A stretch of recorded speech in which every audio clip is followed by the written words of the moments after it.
Today on the channel, I'm going to show you how to play the song Roxanne by the Police.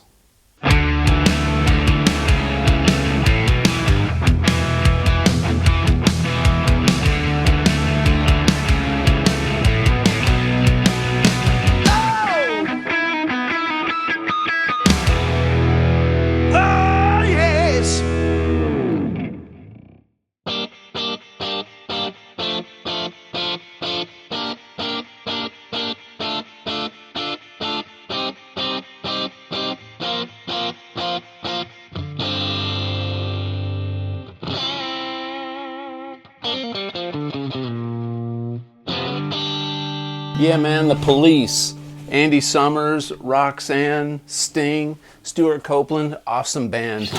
One thing I love the best about early Police and just the Police music in general is it's reggae rock, man. It's kind of punk, it's kind of new wave, it's reggae, it's awesome. And Sting, what a wonderful songwriter, and Stewart Copeland, fantastic drums, obviously, and Andy Summers, some of the most inventive and creative guitar parts in rock and roll, in my opinion. So anyway, let's talk about this song. The song is in standard tuning. It's in G minor or B flat major, either way you want to look at it. So there's some really interesting chord inversions in the song, which can trip you up if you're not really sure. And during the verses, Andy's playing mostly stuff on the top four strings, the D, G, B, and E strings, okay? So the very beginning of the song starts with him strumming on a G minor chord like this.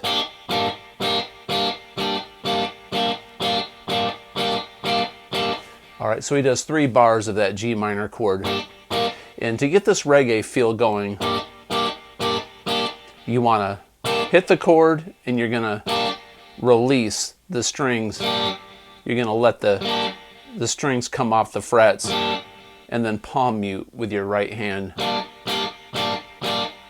So it's kind of working together. It's a release and a palm mute. Then the next chord is a D minor, which is really nice. This is a D minor chord with a minor third on the bass. This F natural is on the bass, so it sounds like that. Very pretty chord. So we're going to go G minor,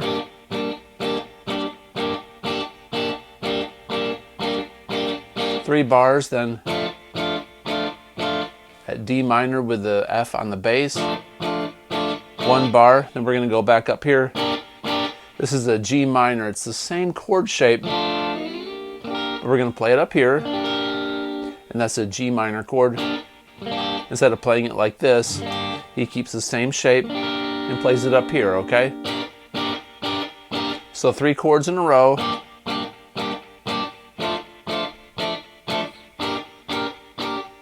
Then a D minor. Okay, so there's your D minor chord. Top 4 strings. Then a C minor, same shape.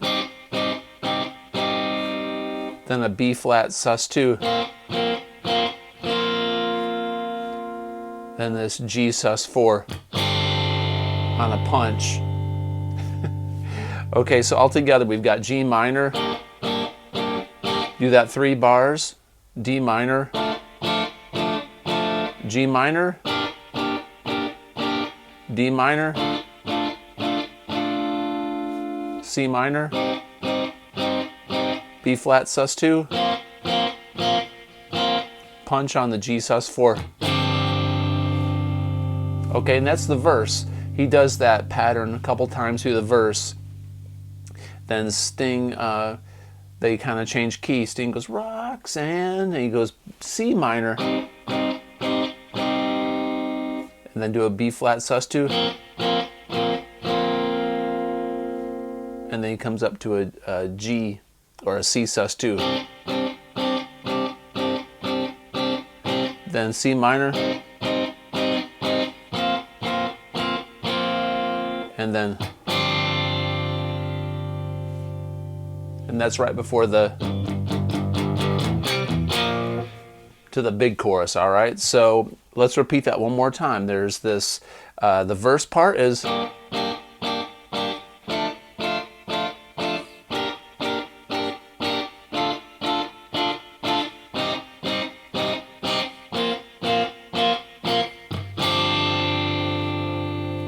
Okay, and then we're going to repeat that a couple times, and then before it goes into the big chorus, the kind of the crunchy punk rock thing where it's not so much a reggae anymore, he does.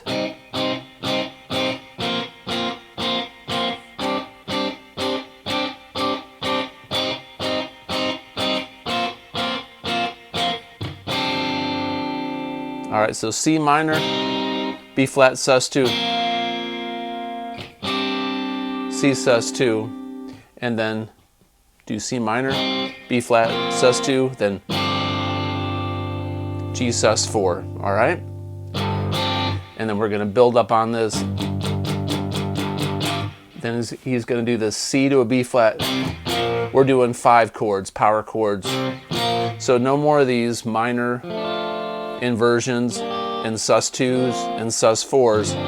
We're gonna move straight ahead to rock and roll power chords. So we're gonna lead into this B flat with a C5 chord down to a B flat 5 chord. The reason we call it a 5 chord, it's a root, a fifth, and a root. There's no major third. There's no minor third. There's no sus2. There's no sus4. There's no 13 in there.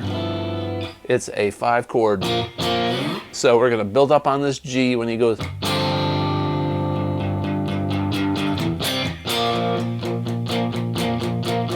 And go. All right, so we're going to go E flat to an F. Still in the 5 chord position. Then F5 to a G. C to a B flat. Whoops.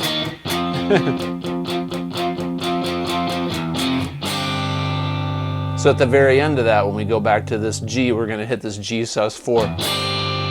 All right, and that kind of changes the mood of the song to go back into the... Now, Andy and the band, they vamp on this G minor chord like 4 bars before Sting comes back in.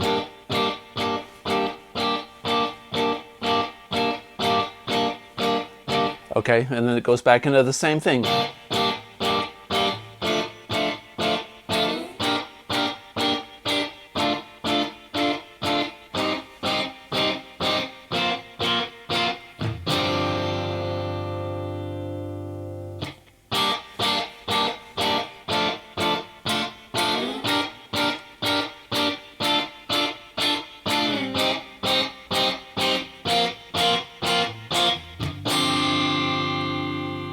Then the pre-chorus.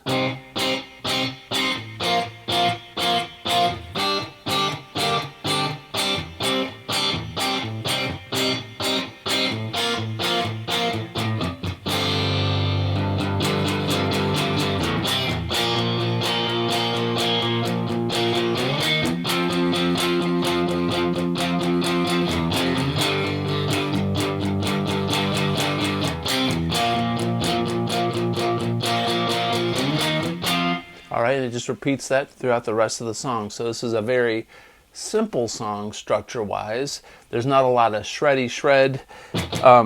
shreddy stuff in it, but if you wanted to take a solo, you could break it down and, when it's... You could vamp on G minor pentatonic or B flat major pentatonic. Play a B flat major scale throughout it, and you could improvise. I really don't think the song calls for it, but you could do some pretty cool musical interludes. One thing that is very elusive about this song is Stewart being a reggae drummer and being phenomenally talented with interesting grooves and the way he plays in the pocket. They didn't really play to a click. This song was recorded in 1978, which they used clicks in the 70s, but a lot of bands back in the day didn't use clicks, and you really don't need one with Stewart, but he kind of waits for Sting to come in on the verse. So when they do the...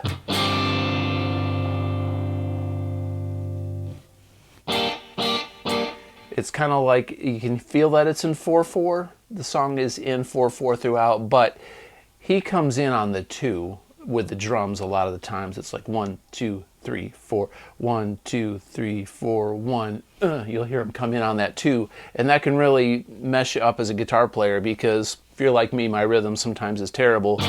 But they're making eye contact probably in the studio, and he's waiting on Sting's lead. So if you're playing this with a band live, if you're doing it with a click, you'll just have to, play it strict with a click, and the singer will have to come in on time. Good luck with that. And otherwise, wait for the singer, Roxanne. You got to wait for that lead. So that can be maybe the trickiest part about this song. And if you're not familiar with some of these chord shapes, they're nice chord shapes. Sometimes less is more. The song is so sad, it's almost all minor chords. There's not a single major chord in this song, which is interesting. It's the only chords are minor chords, sus2s and sus4s. So they completely avoid any major tonalities. I don't even think there's a major third in Sting's melody.